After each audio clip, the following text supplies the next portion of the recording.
ರಾಜ್ಯ ಕಾಂಗ್ರೆಸ್ನಲ್ಲಿ ಮೊದಲ ಪಟ್ಟಿಯ ವಿಚಾರದಲ್ಲಿ 7 ಜನ ಅಭ್ಯರ್ಥಿಗಳನ್ನು ಅನೌನ್ಸ್ ಮಾಡಿದ್ದು 21 ಕ್ಷೇತ್ರಗಳನ್ನ ಬಾಕಿ ಉಳಿಸಿಕೊಂಡಿರೋ ಕಾಂಗ್ರೆಸ್ ಇವತ್ತು ಯಾವುದೇ ಕ್ಷಣದಲ್ಲಿ ಬೇಕಾದರೂ 17 ಅಭ್ಯರ್ಥಿಗಳ ಪಟ್ಟಿಯನ್ನು ರಿಲೀಸ್ ಮಾಡುತ್ತೆ.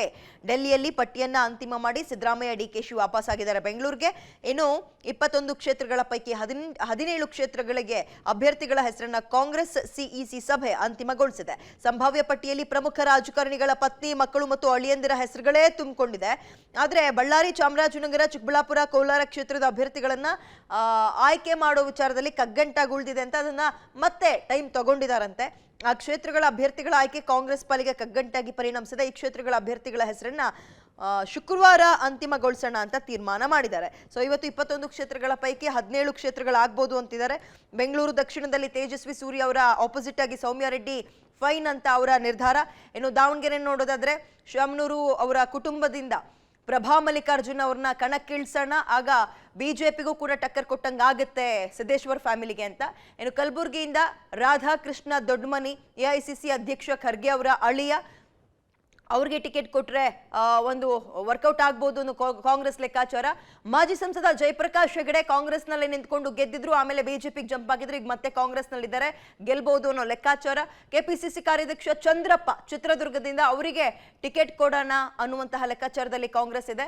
ಇನ್ನು ಧಾರವಾಡಕ್ಕೆ ಹೊಸ ಮುಖವನ್ನ ತರೋದ್ರ ಮುಖಾಂತರ ವಿನೋದ್ ಅಸೂಟಿ ಅಂತ ಅವ್ರ ಹೆಸರು, ಯುವ ಮುಖವನ್ನ ಆಯ್ಕೆ ಮಾಡೋಕೆ ಕಾಂಗ್ರೆಸ್ ಪಾಳೆಯದಲ್ಲಿ ಚರ್ಚೆಗಳಾಗಿದೆ ಅಂತ ಮಾಹಿತಿ.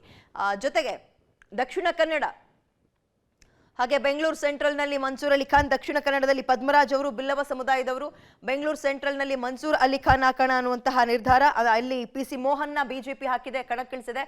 ಜೊತೆಗೆ ಮೈಸೂರಿಂದ ಕೆಪಿಸಿಸಿ ವಕ್ತಾರ ಲಕ್ಷ್ಮಣ್ ಅವರೇ ಟಕ್ಕರ್ ಕೊಡೋಕೆ ಮೈಸೂರು ಭಾಗಕ್ಕೆ, ಕೊಡಗು ಭಾಗಕ್ಕೆ ಒಂದು ಸರಿ ಅಂದ್ಕೊಂಡು ಕಾಂಗ್ರೆಸ್ನ ಲೆಕ್ಕಾಚಾರ ಅಂತ ಸದ್ಯಕ್ಕೆ ಕೇಳಿ ಬರ್ತಾ ಇರುವಂತಹ ಮಾತು. ಇವೆಲ್ಲವೂ ಕೂಡ ಇದೇ ಅನೌನ್ಸ್ ಆಗಿರೋದಲ್ಲ, ಸಂಭಾವ್ಯ ಪಟ್ಟಿ ಇವ್ರುಗಳಿಗೆ ಕೊಟ್ಟಿರಬಹುದು ಅನ್ನೋ ಮಾಹಿತಿಯನ್ನು ನೋಡ್ತಾ ಇದೀವಿ ನಾವು. ಉತ್ತರ ಕನ್ನಡದಲ್ಲಿ ಅಂಜಲಿ ನಿಂಬಾಳ್ಕರ್ ಮಾಜಿ ಶಾಸಕಿ ಕೂಡ ಹೌದು, ಈ ಸಲ ಅವ್ರನ್ನೇ ಕಣಕ್ಕಿಳಿಸಿ ಟಫ್ ಫೈಟ್ ಕೊಡೋಣ ಉತ್ತರ ಕನ್ನಡ ಭಾಗದಲ್ಲಿ ಇದೀಗ ಬಿಜೆಪಿಗೆ ಅನ್ನೋ ಲೆಕ್ಕಾಚಾರದಲ್ಲಿ ಕಾಂಗ್ರೆಸ್ ಇದೆ. ಕ್ಷೇತ್ರಗಳನ್ನ ಪೆಂಡಿಂಗ್ ಉಳಿಸ್ಕೊಂಡಿದ್ದಾರೆ, ಅಂತಿಮಗೊಂಡಿಲ್ಲ, ಕಾರಣ ಅಲ್ಲಿ ಅಭ್ಯರ್ಥಿಗಳ ಕೊರತೆ. ಯಂಗರ್ ಜನರೇಷನ್ ಫಸ್ಟ್ ಟೈಮ್ 5 ಜನ ಹೆಣ್ಮಕ್ಳಿಗೆ ಪಾರ್ಲಿಮೆಂಟ್ಗೆ ಕೊಟ್ಟಿದ್ದೀವಿ. ಮೋರ್ ದೆನ್ 50% ಯೂತ್ಸ್ ಕೊಟ್ಟಿದ್ದೀವಿ. ನಾವು ಹೊಸ ಮುಖಗಳಿಗೆ, ಯಂಗ್ಸ್ಟರ್ಸ್ಗೆ, ವಿದ್ಯಾವಂತರಿಗೆ ಈ ತೀರ್ಮಾನವನ್ನು ನಾವು ಮಾಡಿದ್ದೇವೆ. ಸೊ ನಮ್ಮದು 4 ಸೀಟ್ ಇದೆ. 4 ಸೀಟ್ನ ನಾವು ಬೆಂಗಳೂರಲ್ಲಿ ಇನ್ನೊಂದು ರೌಂಡ್ ಸ್ವಲ್ಪ ಮಾತಾಡೋದಿದೆ. ಮಾತಾಡ್ಬಿಟ್ಟು ನಾವು ಝೂಮಲ್ಲಿ ಅಟೆಂಡ್ ಮಾಡ್ತೀವಿ. ಝೂಮಲ್ಲೇ ಅಟೆಂಡ್ ಮಾಡಿ ಇಲ್ಲಿ ಫೈನಲ್ ಮಾಡ್ತೀವಿ. ಬಹುಶಃ ಇವತ್ತೇ ಆಗ್ಬೋದು. ನಮಗೆ ಯಂಗರ್ ಜನರೇಷನ್ ಫಸ್ಟ್ ಟೈಮ್ 5 ಜನ ಹೆಣ್ಮಕ್ಳಿಗೆ ಪಾರ್ಲಿಮೆಂಟ್ಗೆ ಕೊಟ್ಟಿದ್ದೀವಿ. ಮೋರ್ ದೆನ್ 50% ಯೂತ್ಸ್ ಕೊಟ್ಟಿದ್ದೀವಿ. ನಾವು ಹೊಸ ಮುಖಗಳಿಗೆ, ಯಂಗ್ಸ್ಟರ್ಸ್ಗೆ, ವಿದ್ಯಾವಂತ